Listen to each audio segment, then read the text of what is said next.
Message ni David Licauco sa babaeng ito pinagkaguluhan. Ano ito ating alamin?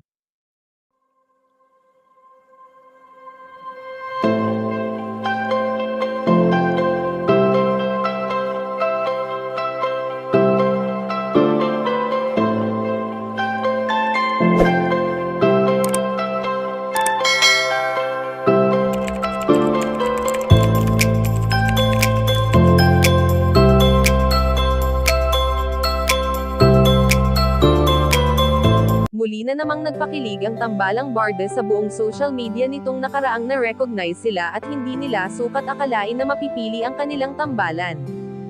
Kitang-kita ang pagiging masaya ni na David Licauco at Barbie Forteza lalo na at hindi nila naisip na isa sila sa kinilala, pinarangalan at tumanggap ng parangal bilang isa sa power tandem sa katatapos lamang na PMPC Award.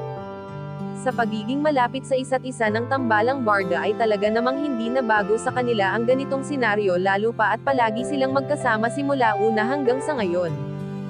Hindi naman lingid sa ating kaalaman na noong una ay hindi pa bet ni Binibini Barbie Forteza ang kanyang ginoo na si David Licauco, na sa ngayon nga ay unti-unti niya nang nagustuhan ang binata at nais pa nga ni Barbie na sa bawat pag-angat ni David Licauco ay siya pa rin ang makasama nito.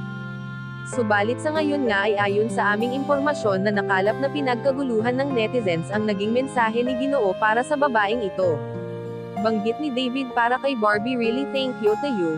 I have learned so much from you and that's so amazing. Ikaw ang love team ko and you are patient and understanding. Thank you and hopefully magkaroon pa tayo ng maraming trabaho together." Kayong mga kachika, anong masasabi nyo dito? Please leave the comment and don't forget to subscribe.